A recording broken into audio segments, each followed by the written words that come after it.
कितनी गर्मी लग रही है ना, मेरा तो कुछ ठंडा पीने का मन कर रहा है। प्रीति, तुम्हें याद है एक बार तुम्हारी मम्मी ने तुम्हारे बर्थडे पर चॉकलेट मिल्क शेक बनाया था, कितना टेस्टी था ना वो। मेरा तो आज दोबारा से वही चॉकलेट मिल्क शेक पीने का मन कर रहा है। मन तो मेरा भी कर रहा है। चलो मेरे घर चलते हैं, आज हम सब मिलकर दोबारा से चॉकलेट मिल्क शेक पियेंगे। प्रीति अपनी सभी सहेलियों को अपने घर ले जाती है और अपनी माँ शीतल से सबके लिए चॉकलेट मिल्क शेक बनाने को कहती है। शीतल किचन में जाती है और सभी बच्चों के लिए चॉकलेट मिल्क शेक बनाने लगती है। साथ ही घर में रखी कुछ कुकीज और नमकीन को भी ट्रे में सर्व करती है कि तभी वहां शीतल की जेठानी रूपाली आती है। शीतल, ये कुकीज मिल्क शेक नमकीन किसके लिए हैं? भाभी, प्रीति के कुछ दोस्त आए हैं तो उन सब के लिए ही ले जा रही हूँ। क्या तुम्हारा दिमाग तो ठीक है?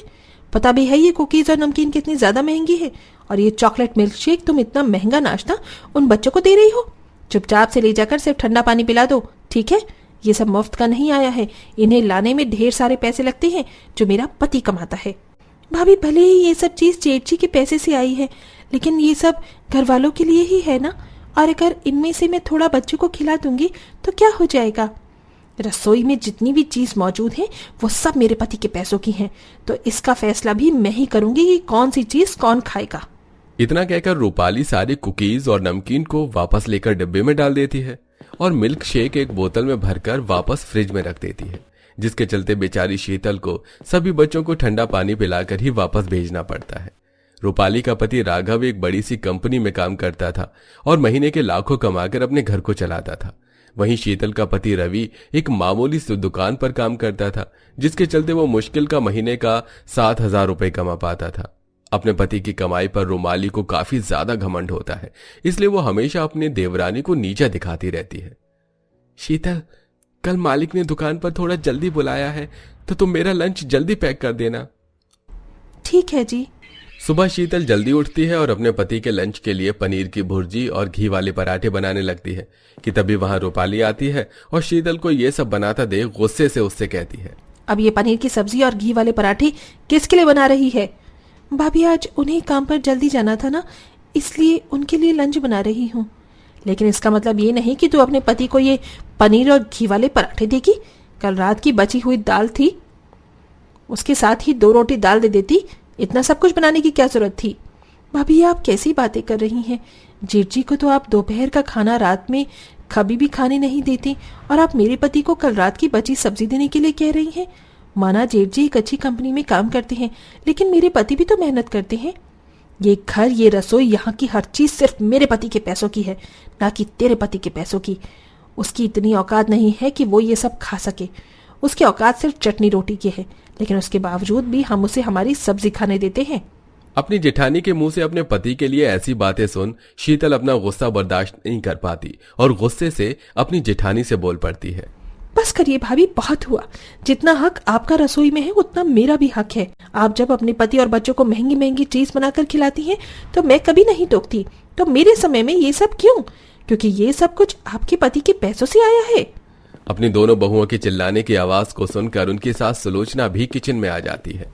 क्या हुआ है तुम दोनों को? क्यों सुबह सुबह बहस कर रही हो?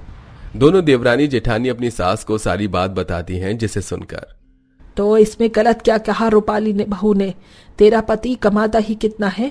ये जो घर चल रहा है वो मेरे बड़े बेटे की कमाई से चल रहा है। वो तो शुक्र बना कि हम तुम्हें घर में रहने दे रहे हैं, लेकिन अब हम ये एहसान भी हम इन पर नहीं करेंगे। माँ जी, मुझे इस रसोई का बंटवारा चाहिए। जब ये लोग भूखे मरेंगे, हर रोज सूखी रोटी नमक के साथ खाएंगे, तब जाकर इनकी अकल ठिकानी आएगी। और सिर्फ ये रसोई का ही क्यों, मुझे तो अब इस घर का पूरा बंटवारा चाहिए। अपने बड़े बेटे की कमाई की वजह से सुलोचना सिर्फ अपने बड़े बेटे और बहू को ही मानती थी, इसलिए वो उसके कहने पर बिना सोचे समझे रसोई, उसमें रखी हर एक चीज और पूरे घर का बंटवारा कर देती है। बंटवारा करने के बाद बड़ा सा ये घर, मॉडिफाई किचन और सारी अच्छी चीज जेठानी के हिस्से में आती है। वहीं देवरानी के हिस्से में घर के पीछे बना एक छोटा सा टूटा फूटा मकान, रसोई के नाम पर एक मिट्टी का चूल्हा और बहुत थोड़े बर्तन आते हैं। बड़ा शौक था ना मेरी रसोई में रखी हुई महंगी महंगी चीज खाने का। अब देखती हूँ कैसे मिट्टी के चूल्हे पर सूखी रोटियां सेक कर खाएगी। भले ही घर के साथ साथ दोनों देवरानी जेठानी की रसोई का बंटवारा हो गया था, लेकिन जेठानी की अमीर रसोई और देवरानी की गरीब मिट्टी के चूल्हे की खिड़की बिल्कुल आमने सामने ही थी। अपनी देवरानी को नीचे दिखाने के लिए अब हर रोज रूपाली अपनी रसोई में तरह तरह के स्वादिष्ट पकवान बनाती है। वाह वाह, क्या खुशबू आ रही है आज पनीर की सब्जी से, और ये छोले भटूरे तो इन्हें देखकर तो मेरे मुंह में ही पानी आना भी से शुरू हो गया है, और साथ में ये रसमलाई। नसीब नसीब की बात होती है, आजकल किसी के नसीब में इतना मॉडिफाइड किचन, इतना अच्छा अच्छा खाना बनाना और खाना खाना लिखा होता है। रूपाली जोर जोर से चिल्ला चिल्ला कर उन सभी स्वादिष्ट पकवानों की तारीफ कर रही होती है। आमने सामने रसोई की खिड़की होने की वजह से इन सभी स्वादिष्ट पकवानों की खुशबू गरीब दीवानी की रसोई में भी जा रही होती है। माँ, चाची की रसोई में से कितनी अच्छी खुशबू आ रही है ना, लगता है आज उन्होंने छोले भटूरे बनाए हैं। माँ, मेरा छोले भटूरे खाने का काफी मन कर रहा है, मैं चाची के घर चली जाऊँ छोले भटूरे खाने के लिए। नहीं मेरी बच्ची, ये सब कुछ वो बस हमें नीचा दिखाने के लिए ही कर रही हैं। अगर उन्हें तुम्हें छोले भटूरे खिलाने ही थे तो वो कभी भी इस रसोई का बंटवारा ही नहीं करती। जहां अब देवरानी का परिवार हर रोज दाल, रोटी, खिचड़ी और कभी कभी नमक मिर्च के साथ रूखे चावल खा रहा था, वहीं जेठानी का अमीर परिवार हर रोज तरह तरह के स्वादिष्ट पकवान खाता है। ये पिज्जा कितना ज्यादा टेस्टी है, आज ये पिज्जा मैं पूरा अकेले ही खा जाऊंगा। मोहित अपने घर के आंगन में बने झूले पर बैठकर झूलते हुए अपनी माँ के बनाए हुए पिज्जा को एंजॉय कर रहा था, जिसे देख शीतल की बेटी प्रीति मोहित के पास आती है। मोहित, तुम पिज्जा खा रही हो, चाची ने बनाया है ना, लाओ मुझे भी दे दो। ये मेरा पिज्जा है, मैं तुम्हें क्यों दूं? जब मेरी मम्मी कुछ खाने के लिए बनाती थी तो मैं तुम्हें हमेशा शेयर करती थी, तो तुम क्यों नहीं कर रहे हो? वो सब कुछ मेरे ही पापा के पैसों का होता था। मम्मी कहती थी कि मुझे तुमसे बिल्कुल भी बात नहीं करनी चाहिए और ना ही तुम्हें अपनी कुछ चीज देनी चाहिए, इसलिए तुम यहाँ से चली जाओ, वरना अगर मैं मम्मी को बुलाऊंगा तो तुम्हें मार कर भगाएंगी। रूपाली अपने छोटे बेटे को भी अपनी तरह ही सीख देती है। मोहित की ऐसी बात सुनकर बेचारी प्रीति वापस अपने घर आ जाती है। प्रीति जानती थी कि उसकी माँ के पास उसे ये सब कुछ खिलाने के लिए बिल्कुल पैसे भी नहीं है और ना ही ये सब बनाने के लिए घर में कोई सामान, इसलिए बेचारी अपनी माँ से कुछ नहीं कहती और पानी पीकर ही सो जाती है। ऐसी समय गुजरता रहता है और एक दिन अच्छू अच्छू अच्छू, लगता है कल रात को मैंने कुछ ज्यादा ही आइसक्रीम खा ली, मेरी तो नाक भी बंद हो गई है। रूपाली बार बार छींकते हुए किचन में जाती है और एक बार फिर स्वादिष्ट पकवान बनाकर अपनी गरीब देवरानी को जलाने की कोशिश करती है। खाना तो अच्छा बन गया है, लेकिन बंद नाक की वजह से बिल्कुल भी खुशबू नहीं आ रही है। रूपाली अपने बनाए हुए स्वादिष्ट पकवान को किचन में लेके जाने लगती है कि तभी अचानक रूपाली का हाथ गैस के बटन पर लगता है और गैस ऑन हो जाती है।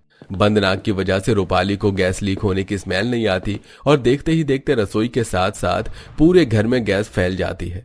आमने सामने अमीर गरीब देवरानी की रसोई होने की वजह से शीतल को हल्की हल्की गैस की स्मेल आने लगती है। ये गैस की स्मेल कहाँ से आ रही है? मैं तो चूल्हे पर खाना बनाती हूँ, कहीं गैस लीक होने की स्मेल भाभी की रसोई से तो नहीं आ रही है। शीतल जैसे ही रसोई की खिड़की के पास जाती है तो उसे गैस की बहुत तेज महक लगती है। भगवान, ये गैस लीक तो भाभी की रसोई में हो रही है। शीतल जल्दी से भागते हुए अपने ससुराल आती है। वहीं रूपाली किचन में चाय की तैयारी कर रही होती है। रूपाली चाय बनाने के लिए गैस ऑन करने वाली ही थी, तभी शीतल आकर रूपाली को धक्का दे देती है और फौरन गैस बंद कर देती है। तुम्हारी हिम्मत कैसे हुई मुझे धक्का देने की, और तुम मेरी रसोई में क्या कर रही हो? भाभी, आपकी रसोई की गैस लीक हो रही थी, मैं सब जानती हूँ। ये सब तो तुम बस मेरी रसोई में आने के लिए कर रही थी, अब दफा हो जाओ यहाँ से। रूपाली शीतल को सुनाई रही होती है कि तभी वहां सुलोचना आ जाती है। शीतल बहू, तो यहाँ क्या कर रही है और ये गैस लीक होने की स्मेल कहाँ से आ रही है? माँ जी, आपको भी क्या गैस लीक की स्मेल आ रही है? अब तो आपको मुझ पर यकीन हो गया ना, मैं यहाँ आपकी इस रसोई के लिए नहीं बल्कि आपको और सभी को बड़े हादसे से बचाने के लिए आई थी। इतना कहकर शीतल वहां से उदास होकर जाने लगती है। ये सब देखकर आखिरकार रूपाली को अपनी गलती पर पछतावा होता है। शीतल, मुझे माफ कर देना, जिसके साथ मैंने हमेशा इतना बुरा किया, आज उसने ही मुझे इतने बड़े हादसे से बचाया। मुझे अपनी गलती पर बहुत पछतावा है। मैंने रसोई और घर का बंटवारा करके बहुत बड़ी गलती की, मुझे माफ कर देना। सारी चीजों के बारे में जानकर सुलोचना को भी अपनी गलती का एहसास होता है और अब वो भी अपनी छोटी बहू से माफी मांगती है, जिसके बाद अब शीतल अपनी जिठानी और सास को माफ कर देती है और अब सब पहले की तरह दोबारा पूरा परिवार एक साथ हंसी खुशी रहने लगता है। क्या आपकी मम्मी भी टेस्टी और स्वादिष्ट खाना बनाती हैं? कमेंट करके जरूर बताइएगा।